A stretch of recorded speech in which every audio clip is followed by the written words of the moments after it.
Notre regard ce matin va se jeter sur les livres de Genèse, le chapitre 1, les versets 1 à 2. Genèse, chapitre 1, versets 1 à 2. Qu'est-ce qui est écrit? On nous dit ceci au premier verset.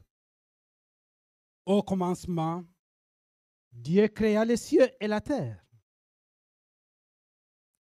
On nous dit que, au verset 2, la terre était informe et vide. Il y avait des ténèbres à la surface de l'abîme et l'Esprit de Dieu se mouvait au-dessus des eaux. Amen.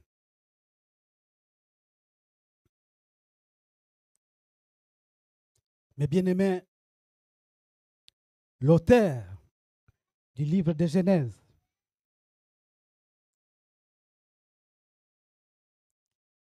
ne voulait pas démontrer en disant au commencement Dieu créa. Il ne voulait pas démontrer que Dieu est le créateur du ciel et de la terre. Ce n'était pas son intention. Son but principal n'était pas de prouver que réellement c'est Dieu qui est le créateur. Mais on voit dans cette parole que l'auteur croyait fermement qu'un homme normal, comme toi et moi, un homme normalement constitué, ne peut pas mettre en doute que ce soit Dieu qui a créé le ciel et la terre. Un homme qui a été créé à l'image et à l'exemple de Dieu ne peut pas douter, ne peut pas avoir un doute comme quoi c'est Dieu qui est le créateur du ciel et de la terre. Oui, loin de sa préoccupation, l'auteur de Genèse n'a jamais voulu ou n'a jamais prétendu dire qu'avec cette phrase-là, au commencement, Dieu créa le ciel et la terre, que vous avez la preuve absolue que réellement c'est Dieu qui a créé le ciel et la terre. Oui, cela peut vous choquer. Mais si vous parcourez tous les livres de Genèse, il y a 50 chapitres. Et vous allez trouver que juste un chapitre et la moitié des nôtres sont les seules parties que l'auteur a consacrées à la création. Et alors, dans ce monde que nous vivons, il y a des scientifiques, il y a des théologiens qui s'écharpent chaque jour, qui sont en discussion chaque jour pour vouloir prouver qui a créé les ciels et la terre. Ni les uns, ni les autres n'y arrivent pas. Mais les théologiens et ou les croyants, à cause de leur foi, ils disent toujours, ils prennent le premier chapitre ou le premier verset de la Bible, Genèse 1, 1, Dieu créa le ciel et la terre, au commencement Dieu créa le ciel et la terre. Pour eux, cela leur suffit. Oui, ça leur suffit pourquoi? Parce qu'ils ont la foi. Il n'y a que la foi uniquement qui peut nous permettre de croire. C'est la seule démonstration que nous avons pour croire que c'est Dieu qui a créé le ciel et la terre. La preuve, vous ne la cherchez pas, vous ne la trouverez pas ailleurs. Dans aucun bouquin. Il n'y a que ta foi. Tu es convaincu qu'il y a un Dieu qui trône dans le ciel, qui est suffisamment puissant, et que c'est lui qui est l'origine, la source de toutes choses. Alors, tu peux croire tout simplement. Dieu, au commencement, Dieu créa le ciel et la terre. Alléluia.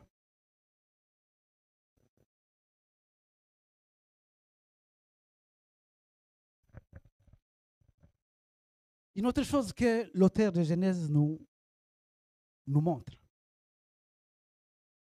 à part que nous ne pouvons croire en Dieu, nous ne pouvons croire ce qui est écrit en Genèse que par la foi. L'autre renseignement qu'il nous apporte, c'est qu'il ne s'est pas étendu dans les détails pour montrer comment est-ce que Dieu a fait pour créer. Quelle est la technique qu'il a employée? Quel est le mécanisme qu'il a employé pour créer cet univers visible et invisible? Non. Il a été simple, lapidaire. Pour lui, ça suffit. Au commencement, Dieu créa le ciel et la terre. Il se limite là. Il n'a pas besoin d'expliquer. Il les croit fermement par la foi. Et c'est ce que nous croyons aussi par la foi. Et c'est pourquoi que nous sommes là ce matin. Que Dieu soit loué. Quand l'auteur dit, au commencement, Dieu créa le ciel et la terre. C'est comme s'il nous disait qu'il n'y a rien d'utile, qu'il n'y a rien qui soit béni, qu'il n'y a rien que nous puissions réaliser dans nos vies, qu'il n'y a rien qui peut être parfait si Dieu n'est pas à la source de nos commencements.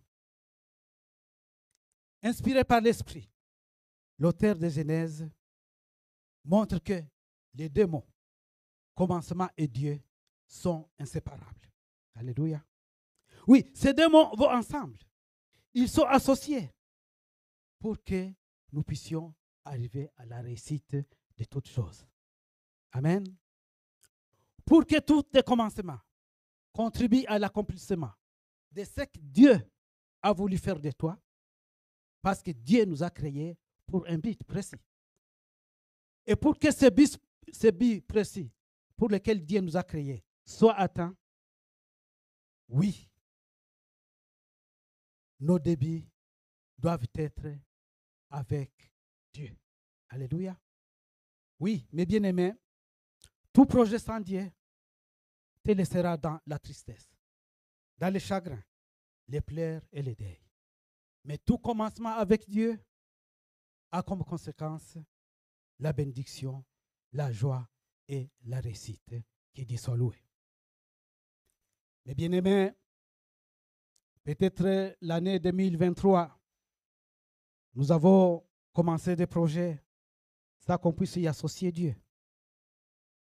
Que ce soit un projet commercial, un projet relationnel, oui, un projet de mariage, oui, je voudrais construire, oui, je voudrais avoir un enfant. Et qu'au départ, tu n'y as pas associé Dieu. En 2023, vous savez maintenant ce qu'il vous reste à faire pour 2024. Alors, tout ce que nous commencerons en 2024, il faudrait absolument que nous puissions y associer Dieu.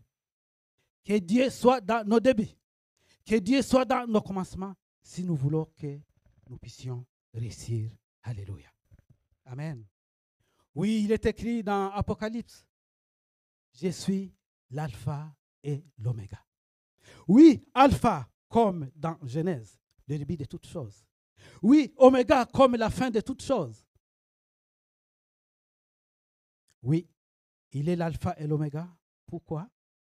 Parce qu'au moment où toi, Emmanuel, tu te préoccupes de ton pain quotidien d'aujourd'hui, Dieu déjà est en train de préparer pour toi ton pain de demain et de ce lendemain et jusqu'à la fin de ta vie. Alléluia.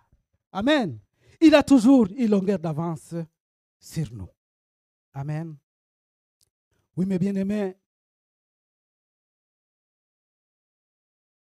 en observant, en étudiant les livres de Genèse et en regardant les livres d'Apocalypse, on se rend compte qu'il y a une certaine similitude entre les premiers chapitres de Genèse et les derniers chapitres de Apocalypse.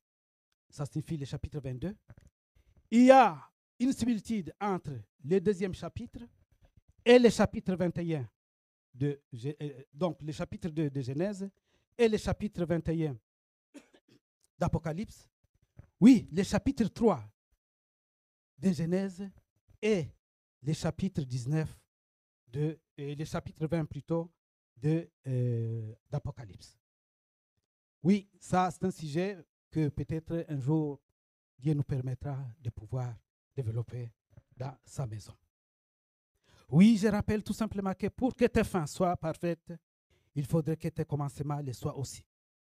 Quand Dieu dit qu'il est l'alpha et l'oméga, c'est pour dire qu'il est largement en avance sur toi.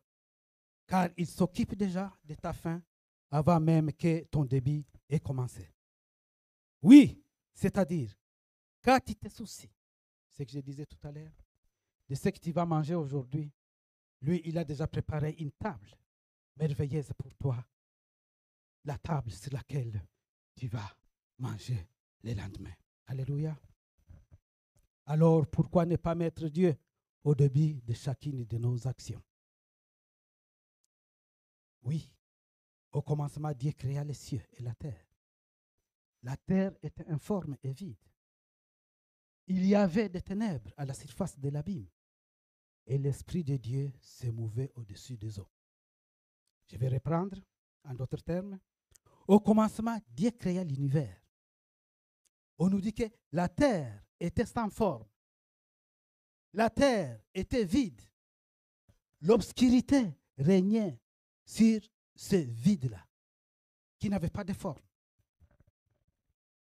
Mais, une chose merveilleuse, on nous dit, le souffle de Dieu s'est déplacé à la surface des eaux. Alléluia. On comprendra par la suite. Ce souffle qui s'est déplacé sur les eaux, quel était son rôle? Remarquez, mes bien-aimés, qu'au verset 2 de Genèse, chapitre 1 toujours, on nous dit, la terre était informe. Et l'auteur ajoute encore, la terre était vide. Comme si cela ne suffisait pas, il continue en disant, il y avait des ténèbres à la surface de ce vide, de cet abîme. Et le comble de tout, cet ensemble était couvert d'obscurité totale et dense. Et oui, pour que la laideur soit vraiment profonde, pour que ça soit vraiment quelque chose de laid, il a fallu qu'on vienne couvrir tout cela par de l'eau. Tout ceci baignait dans un océan d'eau. C'était répugnant. C'était dégoûtant. Ce n'était pas beau à voir. Oui, les manques de forme, les trous béants, les vides sans fond, les ténèbres, et tout ceci noyé dans l'eau, c'est ce qu'on appelle les chaos, les désordres. Un désordre total. C'est ce qu'on appelle aussi la désolation. Et oui, et en hébreu, c'est ce qu'on appelle les tohi bohi. Un chaos total, un chaos indescriptible. Alors mon frère, ma sœur, toi qui vis dans les noirs complets, toi qui te sens seul, toi qui te sens si vide, ce qui se passe dans ta vie n'est rien d'autre que le chaos et le désordre. Et si nous sommes sincères et vrais avec nous-mêmes, nous le reconnaîtrons sans problème que nous vivons dans le désordre. Notre état actuel correspond à la même réalité à laquelle Dieu a fait face en Genèse chapitre 1, verset 2. La plupart de nos vies n'est que désolation, désordre, solitude. Et cela provoque la peur, les doutes, parce que nous sommes cernés par les ténèbres. Oui, nous vivons dans les ténèbres. Nous sommes cernés par une profonde obscurité. Oui, nos vies sont remplies de peur. Oui, nos vies sont remplies de doutes. Nous vivons dans la solitude. Oui, regarde notre façon de vivre aujourd'hui. Personne ne fait confiance à l'autre. Nous n'avons aucune assurance du lendemain. Nous vivons dans l'obscurité totale, la peur au ventre et les doutes dans le cœur.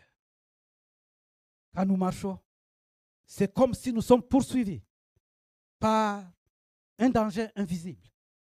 Oui, par un démon, par un sorcier. À tel point que nous sommes en train à tout moment de regarder par derrière s'il n'y a pas un danger qui court derrière nous. Oui, nous l'avons vécu en 2020 et nous continuons à le vivre aujourd'hui. Oui, ce qu'on a appelé la pandémie de Covid, c'était un ennemi invisible. Il était au tout coin de la rue. Oui, on ne savait pas comment est-ce qu'on pouvait faire pour se protéger contre le Covid.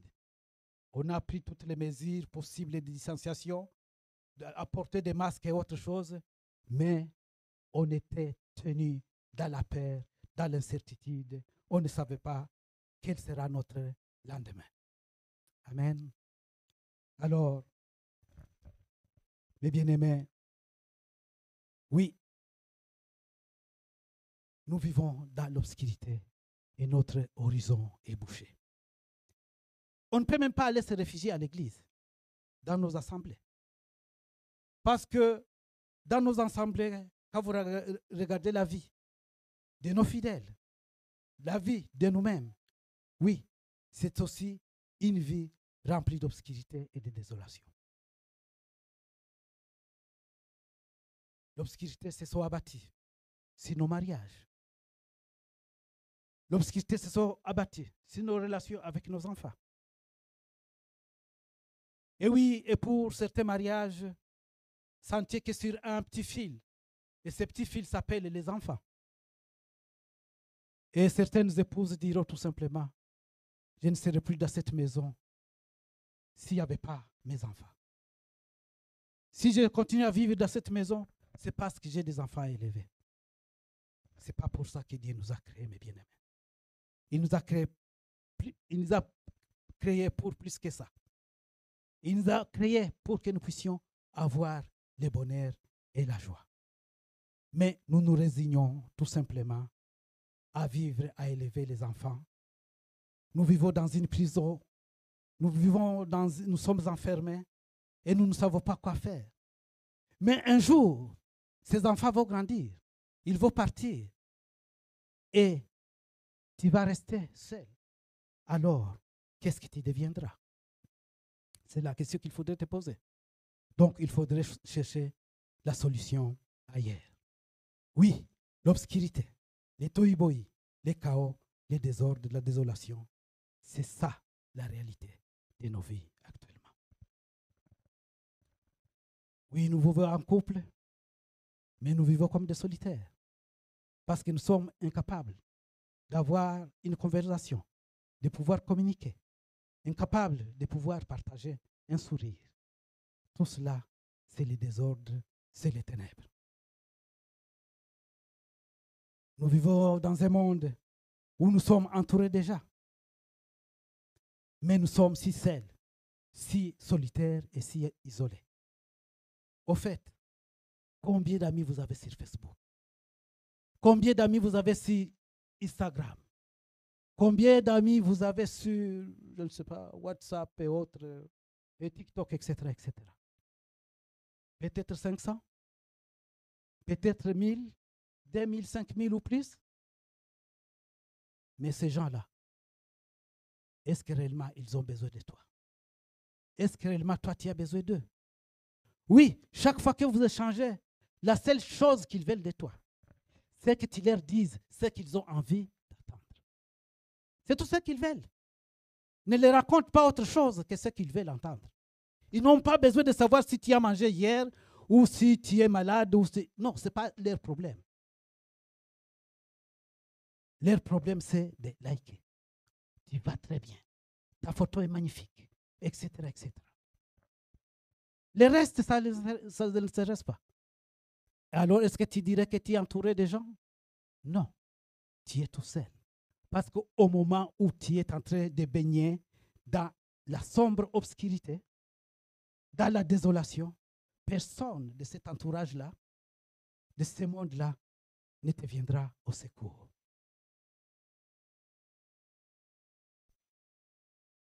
Oui, nous pouvons être dans une église comme nous sommes ici.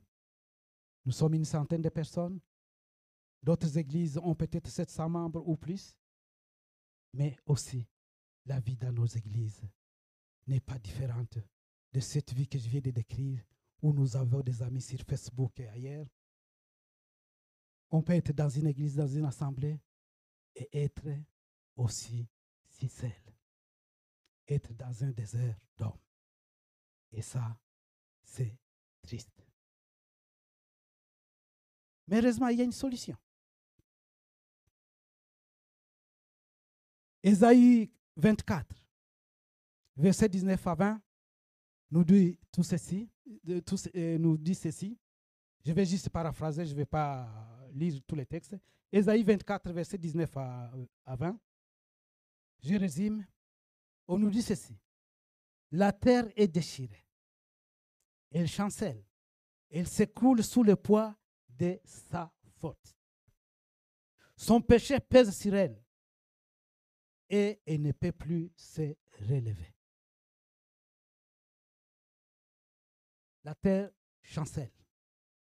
La terre croule sous le poids du péché.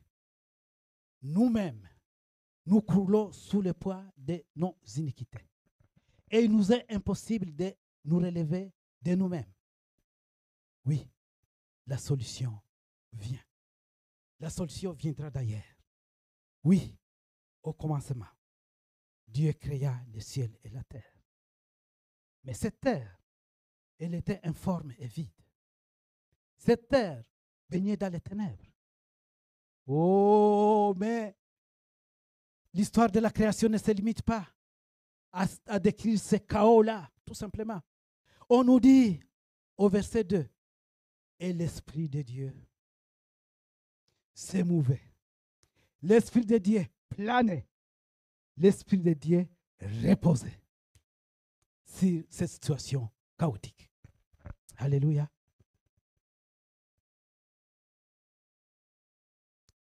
Il y a quelque temps, mes bien-aimés en Angleterre, et c'était pour la première fois qu'on célébrait le mariage entre deux hommes. Un homme venait du Kenya et l'autre, c'était un Britannique. Et ces deux hommes sont venus chercher la bénédiction dans la maison de Dieu.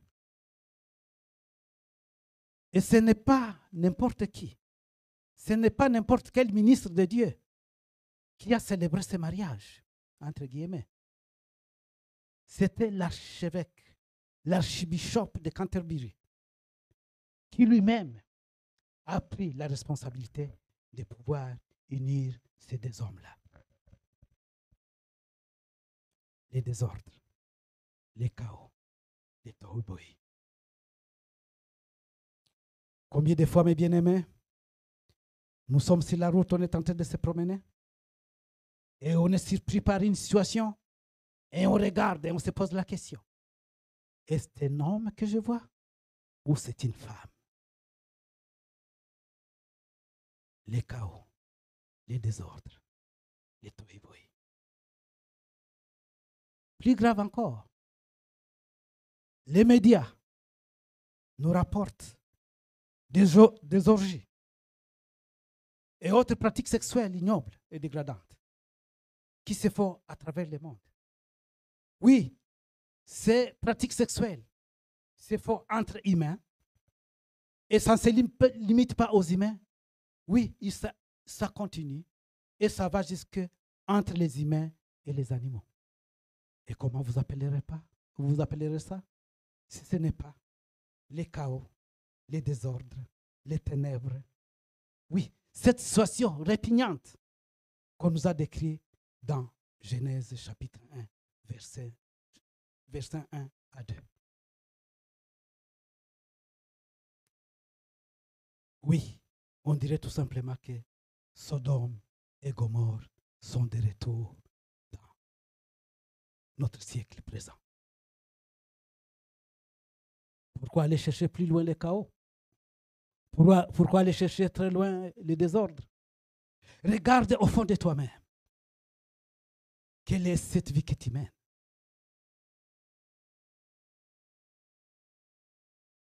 Qui est des ténèbres? Les ténèbres du péché, les maladies, la disette. Oui,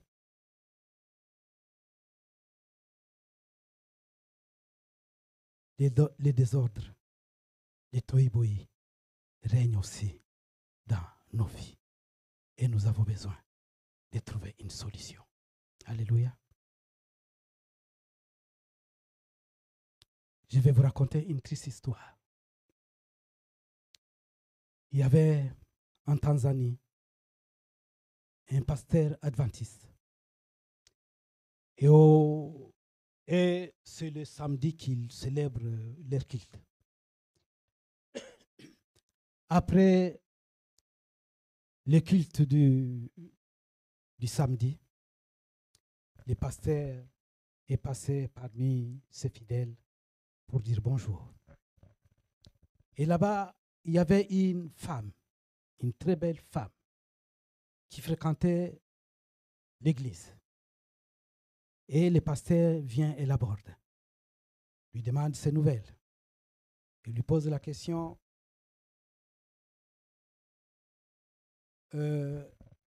est-ce que je peux venir te rendre visite chez toi à la maison? Et la femme était aux anges. Il s'est dit, c'est la première fois depuis que je fréquente les églises adventistes, c'est la première fois qu'un responsable de l'église décide de venir me rendre visite. Oui, pasteur, je serai heureux de vous recevoir chez moi. Le rendez-vous a été pris. Et le jour J arriva, le pasteur, accompagné de son ancien, sont partis rendre visite à cette jolie dame. Ils ont pris leur voiture, ils ont traversé la ville et ils sont arrivés au bord de l'océan. C'est là où était la maison de cette dame. Une très belle maison.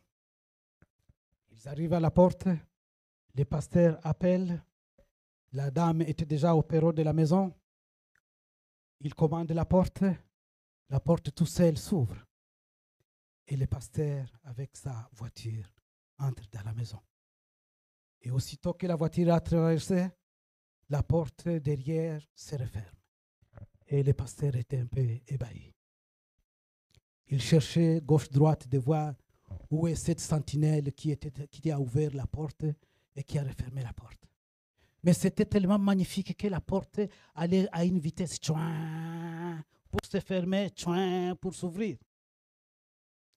Alors le pasteur qui va garer il va devant lui, il va voir des piscines, des jacuzzis, etc., etc.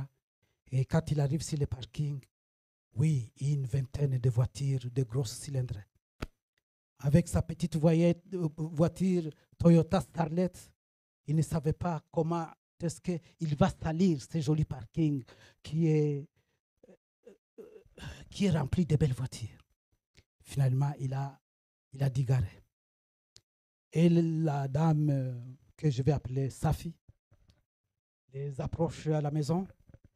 Quand il franchit les seuils de la porte de la maison, oh là là là là là là, il se pose la question, est-ce que nous devons garder nos chaussures ou nous devons les enlever?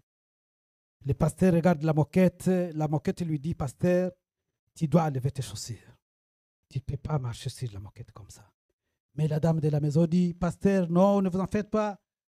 Entrez, marchez sur la moquette.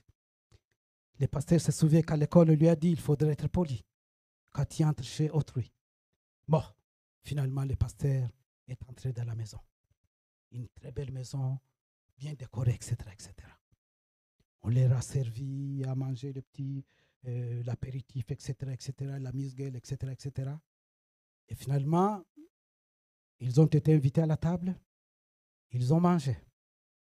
Après avoir chanté et prié, partagé la parole de Dieu, le pasteur dit à la dame, est-ce qu'il y a un sujet particulier pour lequel je peux prier pour toi? La dame dit, non, il n'y a pas grand-chose, tout simplement, prie pour ma foi et pour que je puisse continuer à avoir la paix et la joie. Le pasteur dit oui. Et le pasteur a prié dans ce sens-là. Avant de partir, le pasteur dit, est-ce que je peux te poser encore une question? La dame dit oui. Le pasteur dit, je vois sur le mur une jolie photo de mariage. où tu portes un joli voile. Et il y a un bel homme qui se trouve à côté de toi. Mais jamais je vis cet homme avec toi à l'église. Et je ne l'ai pas vu ici non plus. A-t-il voyagé? Et la femme baissa la tête. Elle s'est mise à pleurer. Il a pleuré longuement et amèrement. Et le pasteur l'a laissé pleurer. Quand elle s'est ressaisie, elle a dit, oui, pasteur, oui, celui-là, c'est mon mari. Mais il m'a quitté il y a 3 ans. Il est parti avec une femme plus jeune que moi. Et ils ont maintenant 3 enfants. Et ils ne sont pas loin d'ici, juste dans le quartier derrière. Ok. Les pasteurs compatit. Et les pasteurs continuent. Et ce ce beau jeune homme que je vois, qui est-il? La femme dit, c'est mon fils. Et les pasteurs continuent. Mais je ne l'ai jamais vu avec toi à l'église. Je ne l'ai pas vu aussi encore aujourd'hui. Mais alors, où est-il? Alors, c'est comme si le pasteur a remué le couteau dans le plaies de la femme. La femme s'est encore mise à pleurer. Elle a pleuré. Elle a pleuré. Oui, Jésus a pleuré et c'est du sang qui coulait sur son visage. Oui, cette femme a pleuré ce jour-là et elle a pleuré des larmes noires. Et finalement, la femme dit, pasteur, tu sais, un vendredi, mon mari est venu chercher mon fils. Il vivait déjà avec sa femme. Et ils sont partis, l'enfant a passé la nuit le vendredi, le samedi, chez son papa. Et le dimanche soir, vers 20h, ma belle-sœur m'appelle et me dit, Safi, dépêche-toi et viens me rejoindre à l'hôpital Aga Khan de Dar es Salaam. La femme s'en va. Elle est partie à l'hôpital. Elle arrive à l'hôpital. Tout ce qu'elle voit, c'est un corps froid, inanimé, couvert d'un drap blanc. Et c'était son fils qui était là. Et la femme dit au pasteur, pasteur, je n'ai jamais su qu'est-ce qui est arrivé à mon fils. Le pasteur acquiesce. Il se demande qu'est-ce qu'il va dire. Et ensuite, il pose la question à la femme. Si réellement tu es si mal dans cette maison, tu n'as pas de joie ou autre, pourquoi tu restes ici? La femme encore se met à pleurer. Il dit, pasteur, tu vois cette maison, tu vois toutes ces belles voitures, rien de tout cela ne m'appartient, mais tout cela est mis à ma disposition. Oui, mon mari, il prend soin de moi. Et je suis une femme mariée, que l'on dirait une femme comblée, honorée. Je n'ai pas beaucoup étudié. J'ai fait juste 7 ans d'école primaire. Mais regarde tout ce qui est à ma disposition. Je vis ici comme un prisonnier. Je ne sais où aller. Je ne peux pas vivre ailleurs, je n'ai rien. Cet homme, il prend même soin de ma famille. Mes frères et mes sœurs étudient à l'étranger à ses frais. Pasteur, qu'est-ce que tu voudrais que je fasse? Et cet homme m'a dit, Safi, les jours où tu décideras de me quitter, bien sûr, tu auras la moitié de ma richesse.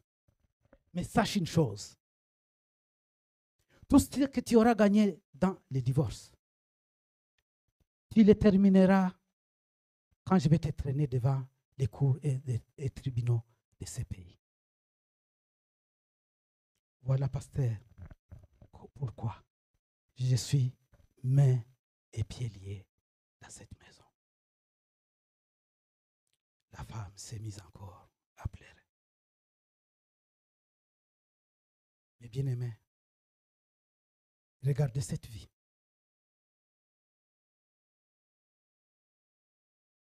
Regardez le chaos de cette femme. La désolation dans laquelle elle vit. et n'a la joie qu'à la surface du corps, si je peux dire ça comme tel. Mais au fond d'elle-même, c'est une femme rongée. Il n'y a que le vide à l'intérieur d'elle. Il n'y a que des ténèbres. Il n'y a aucune forme. Il n'y a que la laideur dans son cœur.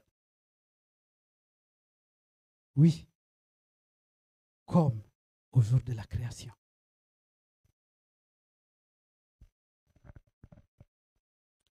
La terre était informe. La terre était vide. Il y avait des ténèbres à la surface de l'abîme. Ceci n'est autre que la réalité de nos vies au quotidien. Heureusement, les récits ne s'arrêtent pas uniquement en décrivant uniquement cet tohu-bohu existant. Mais continue en disant, l'Esprit de Dieu se mouvait. L'Esprit de Dieu planait. L'Esprit de Dieu reposait au-dessus des eaux. Alléluia. Écoutez-moi, toi qui es ici présent ce matin, toi, mon frère et ma sœur, qui me suivez en ligne, je viens te dire tout simplement qu'il existe un Dieu qui n'a pas peur du chaos qui règne dans ta vie. Alléluia. Il y a un Dieu qui trône dans le ciel, qui n'a peur de rien parce qu'il est le créateur de toutes choses. Et ce chaos qui te terrasse, ces ténèbres qui t'engloutissent, oui, il est capable d'apporter de la lumière dans ta vie.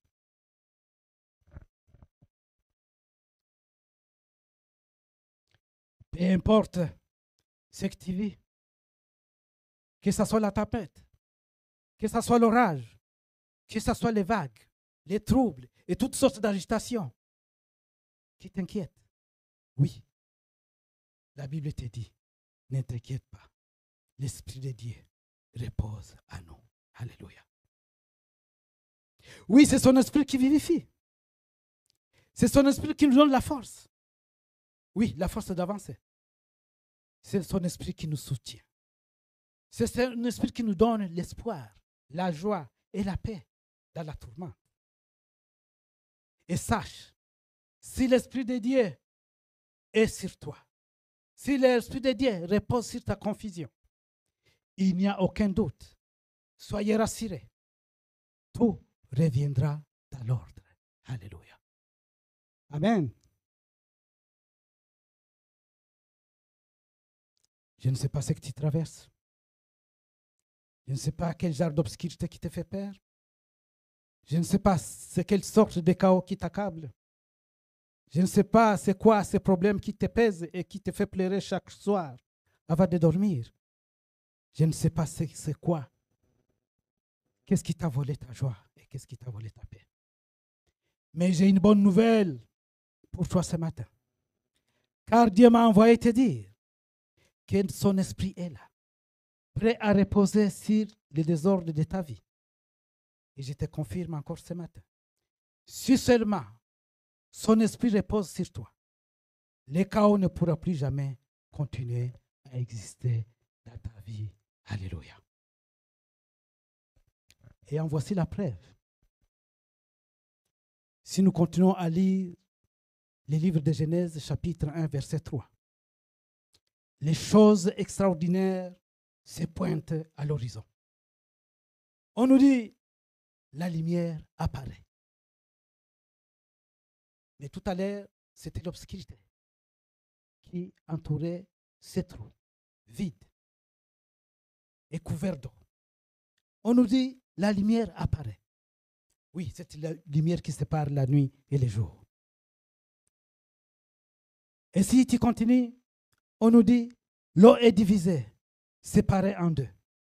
Vous avez les nuages dans le ciel et vous avez les océans sur terre. Et la parole de Dieu continue. La terre ferme apparaît et le ciel apparaissent. Oui, les luminaires sont mis en place dans le ciel. Et les eaux sont remplies de poissons. Amen. Le ciel rempli de... On y a placé le soleil. On y a placé la lune. On y a placé les étoiles. Oui, dans les eaux, en bas, Dieu y a mis les poissons et toutes sortes d'animaux que vous pouvez retrouver dans les eaux. Et ça ne s'est pas arrêté par là. Quand la terre est devenue ferme, oui, les animaux sont apparus sur la surface de la terre. Et les plantes aussi sont apparues sur la surface de la terre.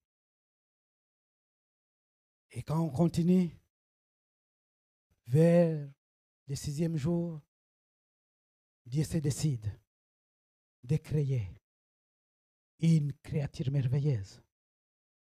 Oui, à son exemple et à son image. Et c'était l'homme. Alléluia. Et Dieu ne s'est pas arrêté là. Il a regardé son œuvre. Il a dit, nous sommes venus du chaos originel. Nous sommes venus de cette ténèbre-là. Et voilà là où j'arrive. Il y a de la lumière. Il y a toutes sortes de créatures. Et voilà, je vais créer quelqu'un qui va régner sur tout cela. Il a créé l'homme. Et il l'a béni. Il l'a sanctifié. Et le 7e jour, Dieu se reposa. C'était le jour du sabbat. Il a regardé cette création merveilleuse. Il l'a sanctifiée. Alléluia. Nous avons été sanctifiés, mes bien-aimés. Nous avons été sanctifiés parce que Dieu, en regardant, il a admiré son œuvre, ce qu'il avait créé. Il l'a béni. Il l'a sanctifié. Oui, la création a commencé avec le désordre, mais elle a fini dans le repos. Le désordre qui règne dans ton cœur. Oui, ce désordre peut disparaître si tu te laisses toucher par l'Esprit de Dieu. Peu importe le chaos que tu traverses, l'Esprit de Dieu qui repose en toi, oui, peut apporter un repos sabbatique. Bien-aimé, qu'est-ce qui t'oppresse? Quel est ce désordre de péché qui t'accable? L'Esprit de Dieu est prêt à reposer sur toi. Si ton désordre est apporté la sanctification. L'Esprit de Dieu peut t'apporter la sanctification. Alléluia. Si tu te laisses toucher par l'Esprit de Dieu. Et c'est le chaos des ténèbres plutôt, qui continue à te tourmenter. L'Esprit est prêt à reposer sur toi et t'apporter la lumière.